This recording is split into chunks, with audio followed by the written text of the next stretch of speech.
Magandang hapon muli mga kababayan ko. Welcome back to my channel.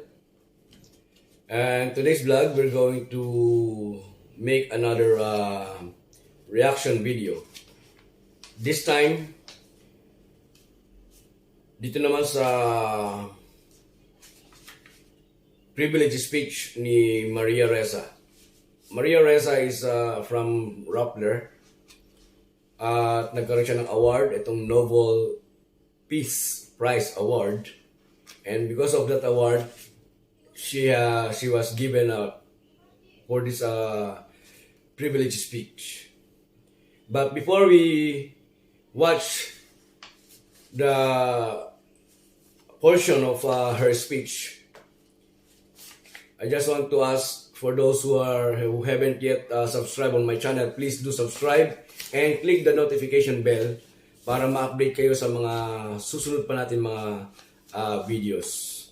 So, tara mga kababayan, samahan niyo po akong panoorin natin yung portion ng kanyang privilege speech. My own country, 23-year-old Frenchie May Cumpio, still in prison after nearly 2 years, and just 36 hours ago, the news that my former colleague, Jess Malabanan, was killed with a bullet to his head. There are so many to thank for keeping us safer and working. The Hold the Line coalition of more than 80 global groups defending press freedom and the human rights groups that help us shine the light. There are costs for you as well. At least 63 more lawyers have been killed than journalists in the Philippines. At least 63 compared to the 22 journalists murdered after President Rodrigo Duterte took office in 2016. Since then, Karapatan, a member of our Courage on Human Rights Coalition, has had 16 people killed, and Senator Laila de Lima, because she demanded accountability, is serving her 5th year in jail. Or ABS-CBN, our largest broadcaster, a newsroom that I once led, which last year lost its franchise to operate. I helped create a startup, Rappler, turning 10 years old in January. We're getting old. Our attempt to put together two sides of the same coin that shows everything wrong with our world today: the absence of law and democratic vision for the 21st century. That coin represents our information ecosystem, which determines everything else about our world. Journalists, that's one side, the old gatekeepers. The other is technology, with its godlike power, the new gatekeepers. It has allowed the virus of lies to infect each of us, pitting us against each other, bringing out our fears, anger, hate, and setting the stage for the rise of authoritarians and dictators around the world. Because we must. In less than 2 years, the Philippine government filed 10 arrest warrants against me. I've had to post bail 10 times just to do my job. Last year, I and a former colleague were convicted of cyber libel for a story we published 8 years earlier at a time the law we allegedly violated didn't even exist.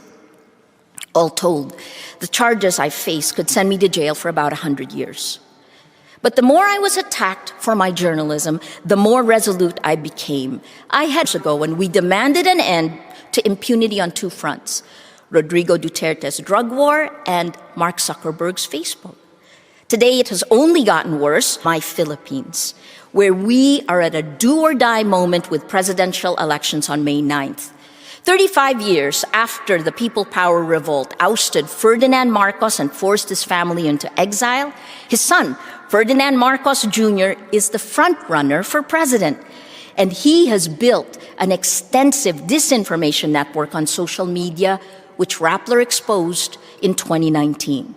It's literally changing history in front of our eyes.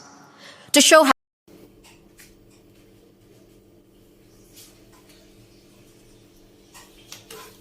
So, okay mga kababayan, again, welcome back to my channel. may part doon sa speech niya na minention niya regarding this Jess Malabanan. Sabi niya, colleagues niya, no? And Jess Malabanan was killed with a bullet on his head. But she didn't clarify kung ano yung cause, di ba? Nag-iwan na naman siya doon ng misleading, which is normal naman para sa kanya. Okay? And I want to clarify, Jess Malabanan was killed not because he is a journalist.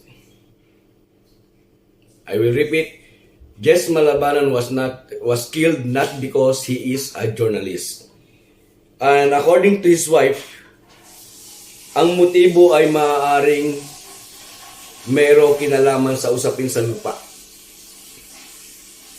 Hindi ang motibo ng pagpatay ay dahil sa siya ay journalist. So sana naging malinaw sa atin yan, no?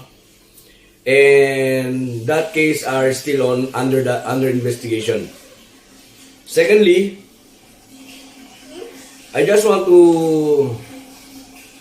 tell to this Miss Maria RESSA, I think you don't have the right to use the term my country. Kung bakit? Because you are just disgrading the Philippines. Sinabi mo pang my country, then afterward you are disgrading the country. Next, na-mention mo na na ikaw ay na-charge ng cyber libel, no? Which according on the news you are proven guilty on that charge. Okay? The question there is how you will be charged of the crime if the law does not exist. Para mo sinabi ng justice system sa Pilipinas ay may problema. Just to save yourself. Okay? So on this point, this is another misleading na naman, di ba? Misleading na patungo na naman doon sa kung saan ka kilala. An icon of fake news. Okay? And lastly, grabbing the name of BBM or Bongbong Marcos na sa katunayan, lahat ng mga isiniwalat mo noon ay wala naman napatunayan. Wala napatunayan. So you just keep on grabbing the name of BBM. No? And with this, the way you are misleading and sa pagdi-deliver mo ng mga fake news at sa paninira sa pagdi-disgrade sa bansang Pilipinas sa labas or in the international world, I think, no, para sa akin, swerte mo kung ikaw ay hindi mapatawan ng tinatawag na persona non grata. Dahil you are disgrading the Philippines. And you are not only disgrading the Philippines, but you are a disgrace on my country. I will not congratulate you for the award that you have received, but I'm giving you thumbs down for disgrading the country. So, mga kababayan, maraming salamat po muli sa inyong panonood nitong ating video. If sa palagay ninyo, tama yung ating reaction regarding the speech of this Maria RESSA, please do share this video para marami pa po ang makaalam. Again, thank you very much and thank you for watching. Please don't forget to subscribe. Bye! I love you all.